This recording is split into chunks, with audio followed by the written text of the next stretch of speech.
Bonsoir, bienvenue au mardi de la vaccination. Ce soir, c'est le dernier webinaire de la 13e édition des soirées proposées par les centres de vaccination polyvalents de la région, organisées par l'ARS des Pays de Loire en partenariat avec le centre régional en antibiothérapie. On est ensemble pour 45 minutes. Ce soir, un petit peu particulier, on aura 4 interventions de 5 à 10 minutes. Ce soir, rendez-vous avec la Vendée, puisque nous avons le plaisir d'accueillir les docteurs Laurenté, Girard, Grégoire et Maloggi du Centre fédératif de prévention et dépistage de la Vendée. Bonsoir, docteur Laurenté. Bonsoir, je suis le docteur Laurente, je suis médecin sexologue au Centre fédératif de prévention et dépistage dans le 85. Ce soir, je vais vous parler de vaccination et sexualité et notamment d'un questionnement sur la vaccination est-elle une solution satisfaisante pour la sécurité en santé sexuelle. Donc, je vous ai remis pour rappel la définition de la santé sexuelle, qui est une définition de l'OMS. C'est un état de bien-être physique, émotionnel, mental et social en matière de sexualité, mais ce n'est pas seulement l'absence de maladie ou de dysfonctionnement ou d'infirmité. La santé sexuelle nécessite une approche positive, respectueuse, et ainsi que la possibilité d'avoir des expériences sexuelles agréables et sécuritaires. Bien sûr, les droits humains et les droits sexuels doivent être respectés. Alors, les trois piliers de la santé sexuelle, ce sont l'autonomie, c'est-à-dire l'autonomie pour la personne dans ses relations sexuelles, en ayant accès à des ressources pour être tenue informée. En deuxième, la satisfaction physique, mais aussi sociale, psychique et émotionnelle. Et puis, la sécurité dans ses relations. Alors, cette sécurité est assurée par un accès à des solutions satisfaisantes. La santé sexuelle, cela regroupe également un ensemble de thématiques comme l'exposition à des infections sexuellement transmissibles, dont particulièrement le virus de l'immunodéficience humaine, le VIH. Mais cela regroupe aussi l'orientation sexuelle, le genre, l'identité de genre. Vous pourrez retrouver toutes ces informations sur le site du réseau santé sexuelle public. Alors, la stratégie nationale de santé sexuelle 2017-2030 précise les objectifs par rapport à la couverture vaccinale, notamment chez les adolescents. Donc, d'ici 2030, on a pour objectif que 75% des adolescents soient vaccinés pour le VHB, l'hépatite B, 60% pour le HPV, papillomavirus. La couverture vaccinale chez les adolescents, son objectif, c'est 95% pour le VHB et 80% pour le HPV d'ici 2030. Et on précise aussi que 80% de la couverture vaccinale doit être observée chez les populations clés. Alors, pour proposer la vaccination, il faut pouvoir réaliser ce qu'on appelle des sérologies des maladies à prévention vaccinale, notamment par rapport à l'hépatite B. Alors, en population générale, les recommandations, c'est au moins une fois dans la vie de faire un test VIH, hépatite B, hépatite C. En cas de partenaires multiples, sexuels multiples, ou de changement de partenaire, de situation de prostitution après un viol, on recommande donc de faire des sérologies et notamment la sérologie hépatite B. On recommande de réaliser les trois marqueurs si la personne n'est pas vaccinée. Chez les personnes, les hommes ayant du sexe avec des hommes, HSH, on recommande aussi la sérologie de l'hépatite A si non vaccinée. Et en cas de rapport sexuel traumatique ou d'usage de drogues injectables, on recommande de réaliser le VIH, test VHB et VHC. Les dépistages peuvent être prescrits par les gynécologues, les sages-femmes, les médecins généralistes.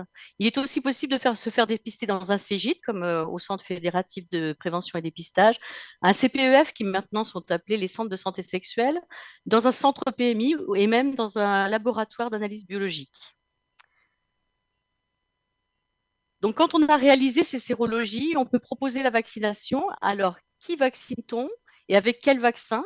Donc, pour le papillomavirus, ce sont les filles et les garçons de 11 à 14 ans. Il y a un rattrapage possible jusqu'à 19 ans. Et pour les hommes ayant du sexe avec des hommes, c'est jusqu'à 26 ans. Pour les partenaires sexuels multiples avec ou usage de drogue par voie injectable ou intranasale, il faut penser à l'hépatite B. Et pour les hommes ayant du sexe avec des hommes, on rajoute aussi la vaccination hépatite A et notamment le vaccin combiné hépatite A et B. Vous pourrez retrouver toutes ces informations dans un guide sur le repérage précoce et l'intervention brève en santé sexuelle, qui est en contexte addictologique, mais qui est aussi applicable dans tout contexte par rapport à vos patients. Alors, qu'est-ce qui fait qu'on a du mal à évoquer la santé sexuelle avec les patients? alors que c'est le professionnel qui doit être à l'initiative de cette communication. C'est parce que les soignants, les professionnels, en prenant la main sur cette communication, prend l'initiative et choisit le moment et la durée pour l'intervention sur cette communication. Il y a parfois des excuses qui sont évoquées, notamment la gravité de la maladie.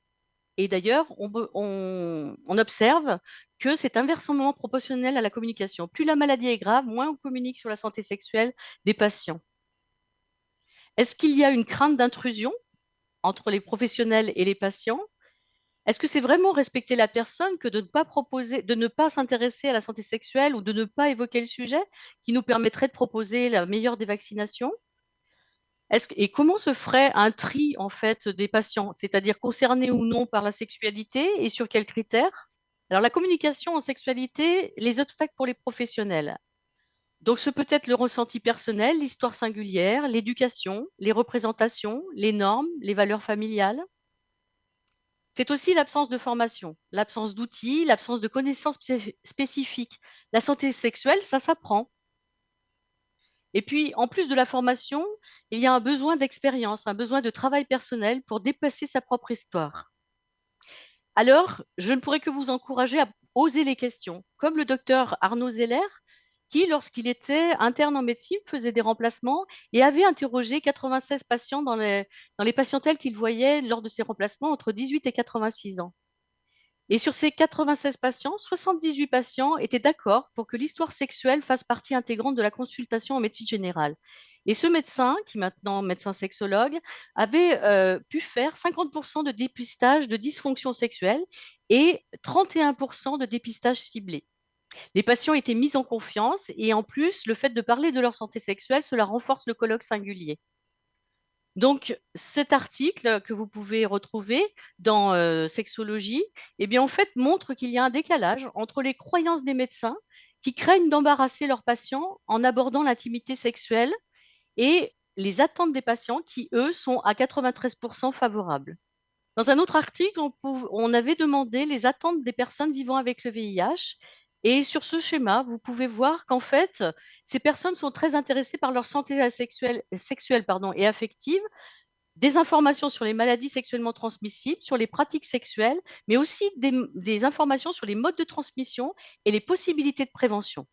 Donc, la vaccination s'inscrit dans ces moyens de prévention et les patients souhaitent avoir de l'information. Donc non, vous ne serez pas intrusif si vous demandez l'autorisation au patient de parler de son intimité, si vous expliquez que la santé sexuelle fait partie intégrante de la santé, par exemple comme les questions que vous aborderez par rapport à l'alcool, au tabac. Vous savez qu'en fait, le patient reste le maître de sa parole. S'il ne veut rien dire, il ne dira rien. Par contre, il saura que vous êtes ouvert pour en parler. Et puis, je vous rassure, aucun signe de votre propre sexualité ne ressortira. Voici les recommandations internationales et nationales. Et l'action numéro 8 de la stratégie nationale de santé sexuelle, c'est d'étendre les compétences des professionnels de santé en matière de santé sexuelle et reproductive, et notamment avec des outils comme la communication brève relative à la sexualité, la CBS. Donc, la vaccination, eh bien, c'est une vraie solution satisfaisante pour la santé sexuelle des patients. Se former à la vaccination, se former à la communication en santé sexuelle pour pouvoir proposer des dépistages, c'est-à-dire des sérologies prévaccinales, et pour pouvoir proposer la vaccination et la recommander, et une vaccination juste et appropriée à toute personne qui vient consulter le médecin ou la personne prescriptrice. Voilà, je vous remercie. Mon intervention est terminée. Je vais passer la parole au docteur Lucie Maloggi qui va vous parler du papillomavirus. Merci à tous. Bonjour à tous. Effectivement, moi je suis le docteur Malogy, je suis médecin de santé publique au CFPD 85. Donc tout d'abord pour vous présenter le virus HPV. Donc HPV ça veut dire donc Human Papillomavirus. C'est un virus qui appartient à la famille des Papillomaviridae. C'est un petit virus à ADN double brun qui est constitué d'une capside sphérique qui est nue et assez résistant dans le milieu extérieur. Il a une organisation similaire pour tous les papillomavirus. En fait, il y a de très nombreuses espèces animales qui sont concernées par ces virus. Donc, on parle de BPV pour les espèces bovines, de COPV pour les espèces canines et de HPV pour les hommes. Chez les hommes, donc les HPV représentent environ 150 à 200 sérotypes. 100 sont bien connus et tout un tas d'autres sont beaucoup moins bien explorés. Le tropisme est uniquement épithélial, donc c'est un virus qui atteint la peau et les muqueuses. Il n'y a pas de possibilité de le cultiver, donc on détecte son génome par hybridation ou par PCR quand on fait les dépistages dont on reparlera. Sa transmission, donc c'est un virus qui se transmet par contact direct, soit sexuel, vaginal, anal, oral, euh, voilà, par contact également indirect, puisque comme je vous disais, donc le virus est assez résistant, donc ça peut aussi, dans une moindre mesure que le contact direct, être transmis par l'intermédiaire d'objets, du linge contaminé, des bains, des piscines, et puis dans une moindre mesure les poils et les sécrétions génitales, évidemment. Il y a aussi une transmission mère-enfant qui explique de nombreuses transmissions au moment de l'accouchement, beaucoup plus rares in utero. Et puis, évidemment, on peut être co-infecté par plusieurs sérotypes. Donc, au niveau des lésions qui sont dues à HPV en France, donc ça, c'est aussi quelque chose dont a parlé le docteur Boudet la semaine dernière. En fait, au niveau de l'incidence annuelle des lésions dues à HPV, on remarque que c'est au niveau des, en tout cas, tout ce qui concerne les lésions cancéreuses, les femmes sont plus touchées que les hommes. Pour elles, c'est surtout les cancers du col de l'utérus et les cancers de la sphère ORL, mais néanmoins, chez les hommes, c'est ces cancers-là qui représentent la plus grande proportion. Donc, les cancers du col de l'utérus, les cancers de la sphère ORL et aussi, du coup, les cancers de l'anus, du pénis chez l'homme et de la vulve et du vagin chez la femme. En dehors de ces lésions cancéreuses ou précancéreuses, les HPV sont responsables de verrues anogénitales, donc qui n'évoluent pas en cancer, mais qui peuvent être parfois très gênantes pour les personnes. Donc le dépistage organisé du cancer du col de l'utérus, c'est un moyen efficace de prévention qui existe depuis un certain temps.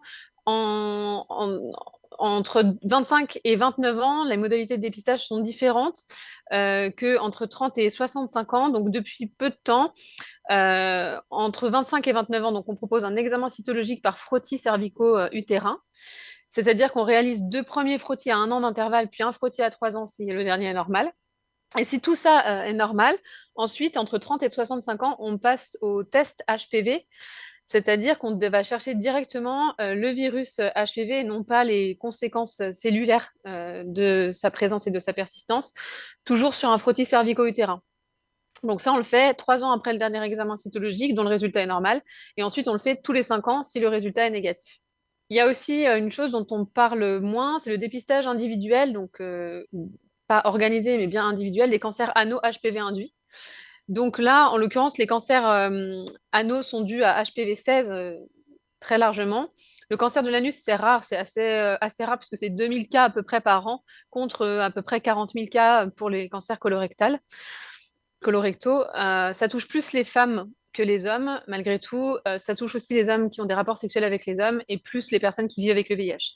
Donc, il n'y a pas de dépistage systématique si on n'appartient pas à un groupe à risque, mais en fait, il existe des recommandations qui ont été faites par la Société nationale de coloproctologie.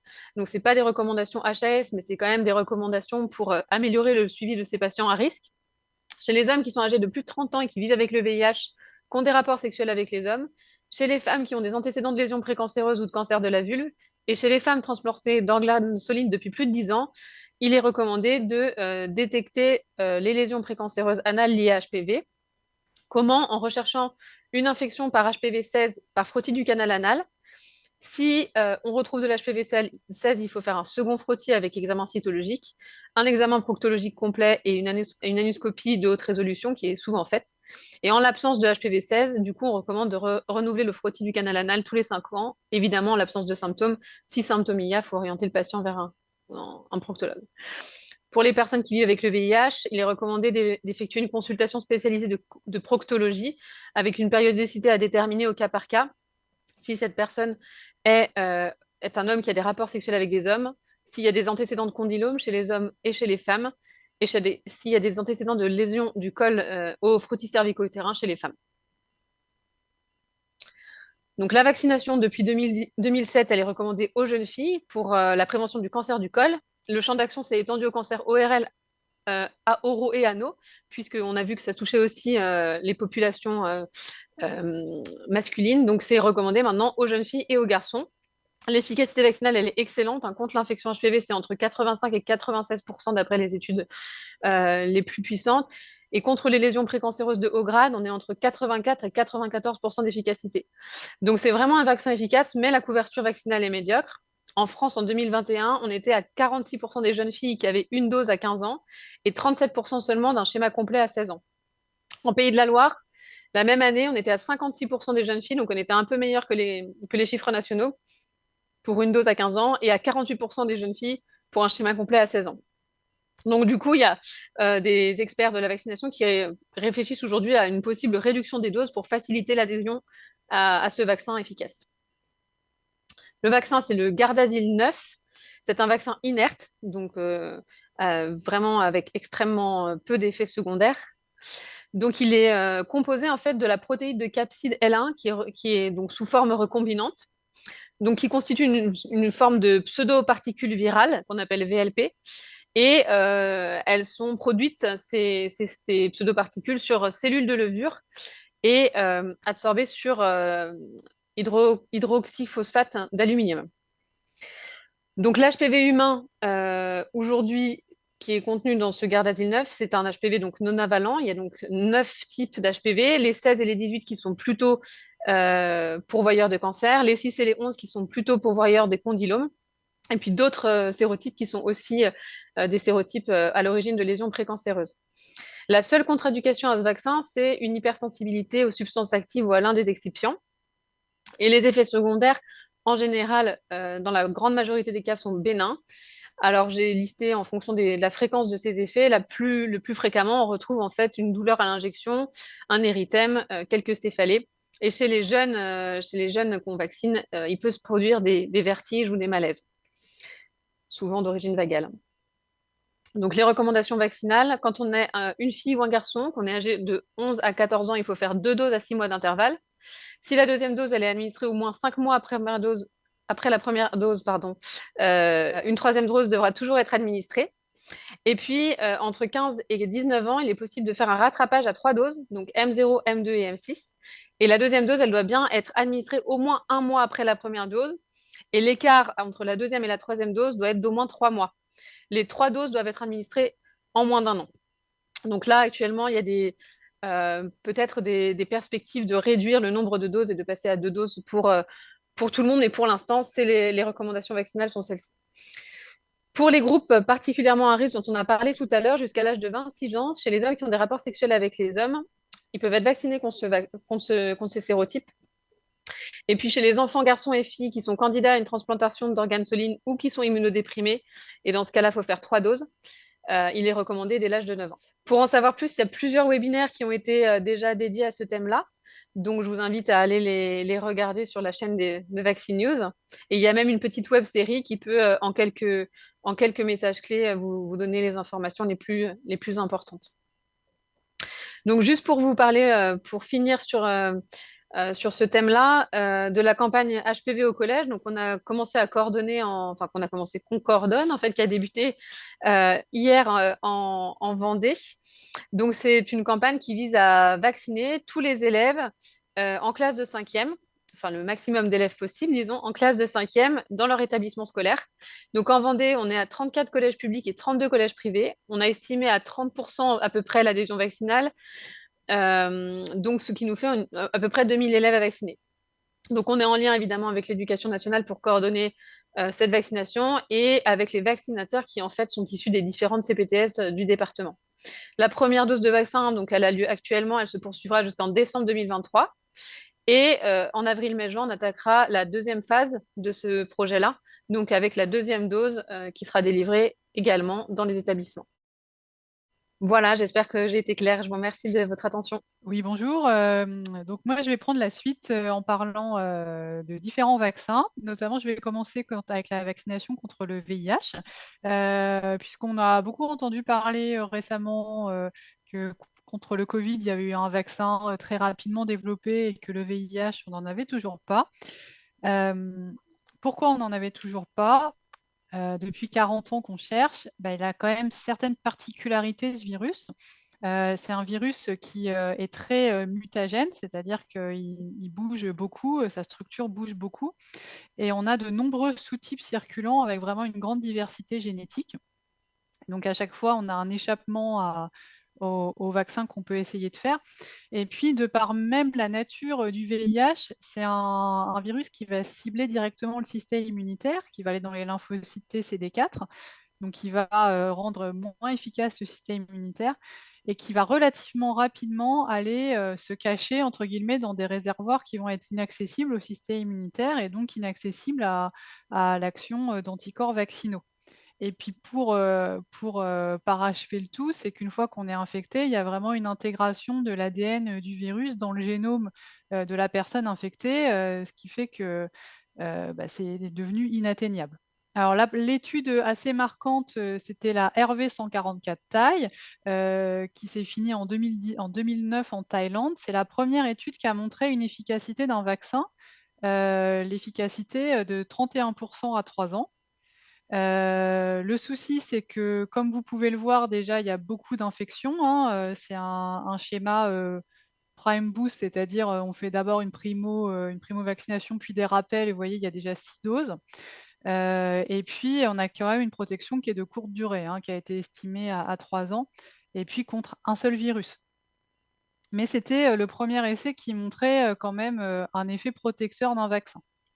Par la suite, il y a eu l'essai Imbo-Coco, donc de 2017, où ils ont pris un vaccin à vecteur viral par adénovirus, comme ce qui avait été fait pour le Covid, avec une protéine de surface, qui a retrouvé une efficacité à 25%, mais dans les études, l'intervalle de confiance, c'est-à-dire la marge d'erreur, elle incluait le zéro, ce qui veut dire que potentiellement ce chiffre, ce pourcentage d'efficacité, ça veut dire qu'il n'est pas significatif. Donc ça a été arrêté en 2021. On a eu aussi l'essai Mosaico, comme mosaïque, parce qu'on avait, en fait, ils ont voulu utiliser plein de protéines différentes pour toucher plein de variants différents du virus. Donc pareil, on avait un vecteur viral par adénovirus et puis plein de protéines différentes.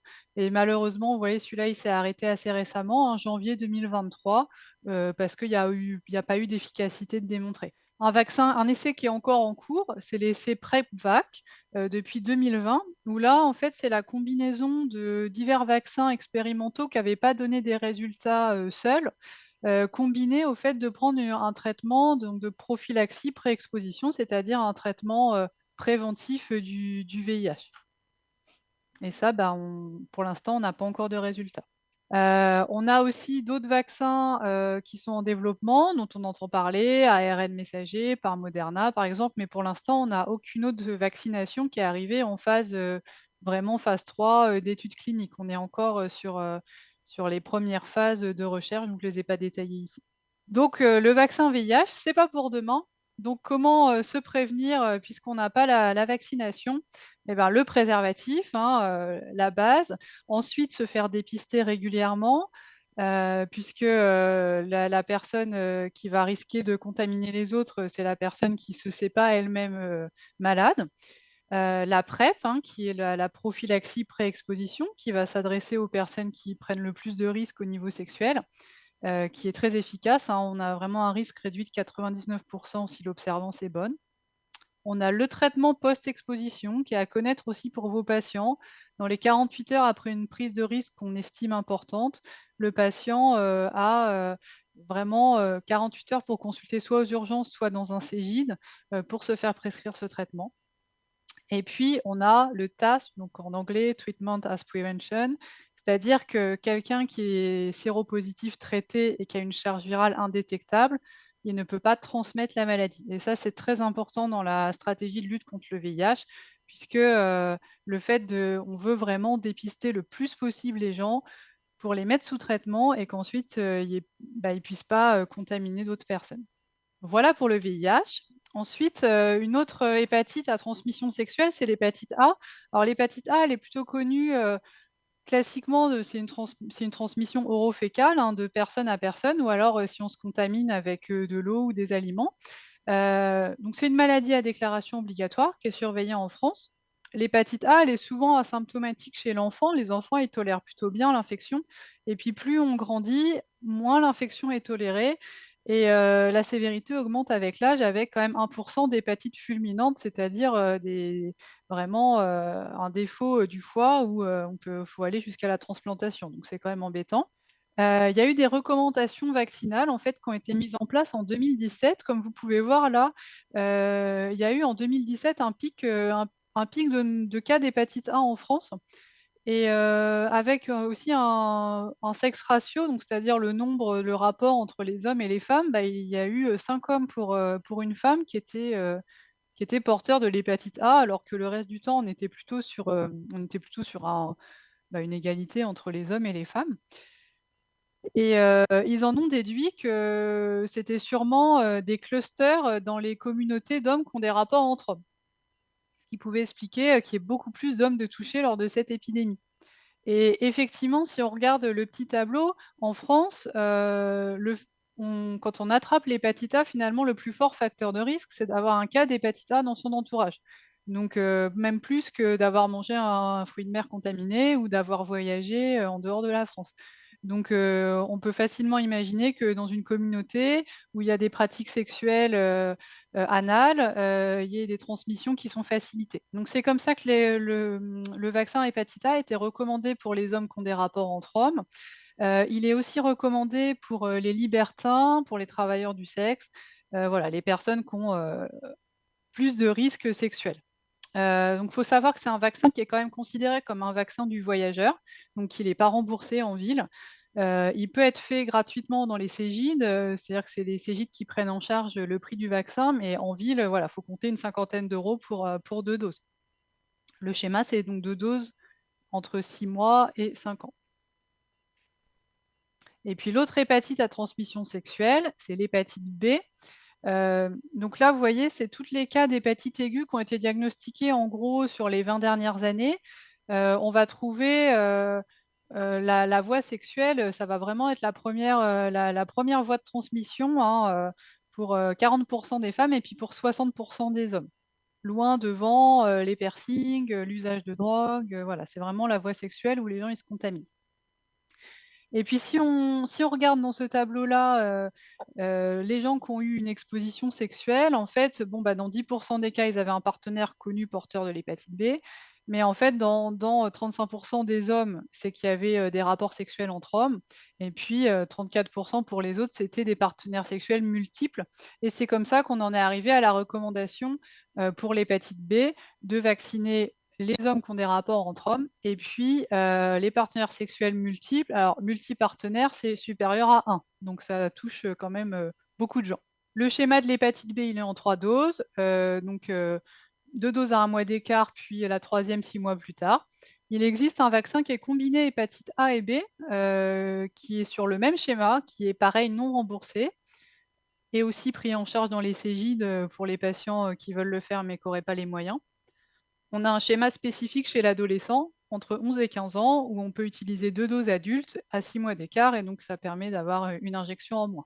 Voilà pour moi. Donc je laisse la parole à ma collègue, Dr Marion Grégoire. Donc moi, je vais parler du Mpox virus et des IST bactériennes et des actualités et perspectives en matière de prophylaxie. Donc pour commencer, on va parler du Mpox virus et de la vaccination. Mpox virus, c'est la variole du singe, virus de la famille des Poxviridae. Initialement transmise à l'homme donc par les primates ou les rongeurs dans les zones forestières d'Afrique centrale ou de l'Ouest. Et au printemps 2022, il y a eu une épidémie qui s'est étendue en Amérique du Nord et en Europe avec un premier cas confirmé en France en mai 2022 sans qu'il y ait de notion de voyage. La transmission peut donc se faire de façon interhumaine, essentiellement par les gouttelettes respiratoires, par les contacts rapprochés avec les muqueuses, les lésions cutanées ou même les fluides corporels ou encore par les partages d'objets contaminés.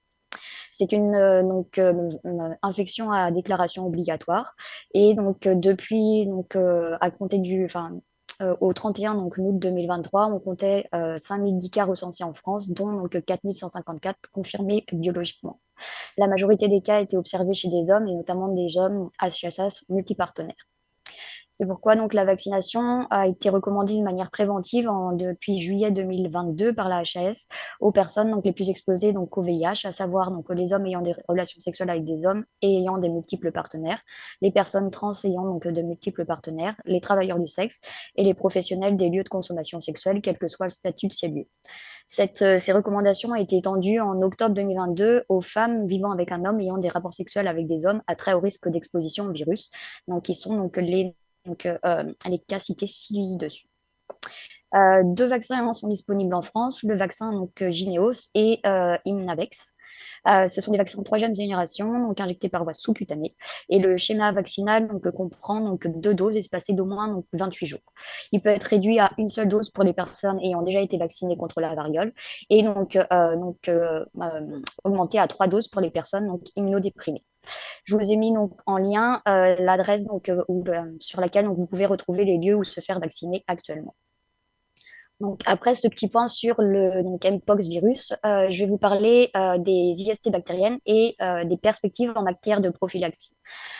Pour ce faire, je vais vous parler d'une étude, l'étude d'Oxivac, qui a un essai clinique randomisé en ouvert donc chez les patients HSH sous PrEP appartenant à la cohorte Prévenir.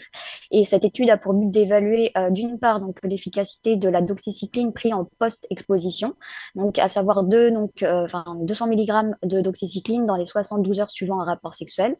Donc d'évaluer l'efficacité donc dans la réduction des infections donc sexuellement transmissibles bactériennes, et d'autre part d'évaluer l'efficacité donc du vaccin méningocoque B, donc le BEC0, donc pour prévenir les infections à gonocoque, pourquoi donc pour resituer un peu le contexte, pourquoi donc cette étude? Donc d'abord plusieurs constats. Il y a un taux élevé d'IST bactérienne chez les hommes ayant des rapports sexuels avec des hommes sous PrEP. Donc on avait une incidence cumulée de 75,8% par année donc dans l'étude Prévenir.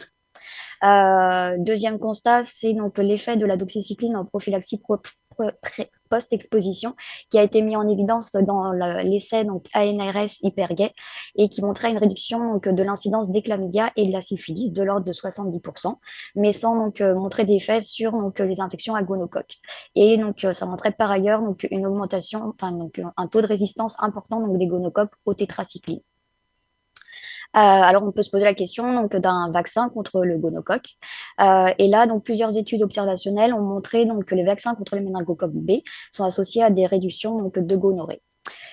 Comment donc ça peut donc agir? Donc il a été montré des homologies génétiques importantes entre donc le vaccin donc méningocoque B et donc le donc gonocoque. Donc une analyse intermédiaire des données de cette étude donc a été réalisée en septembre 2022 suite aux résultats d'une autre étude, une étude américaine concernant donc qui s'appelle donc DoxyPEP et qui montrait une réduction donc significative des infections bactériennes donc des IST bactériennes.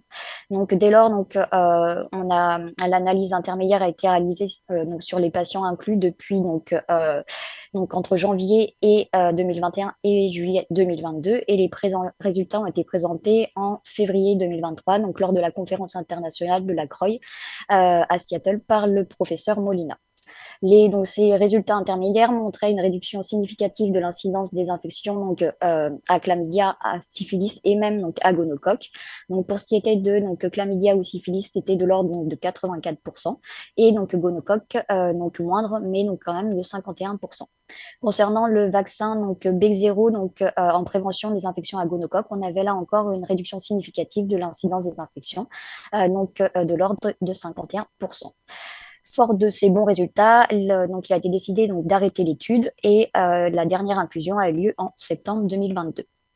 Là, je vous ai remis donc les résultats. Donc là, c'est donc la doxycycline en prophylaxie post-exposition donc dans les infections à chlamydia ou syphilis, où on voit donc dans le bras donc d'oxypep une incidence de 5,6% contre donc 35,4% donc dans le bras donc sans PEP, soit donc une réduction donc de donc 84% dont je parlais tout à l'heure.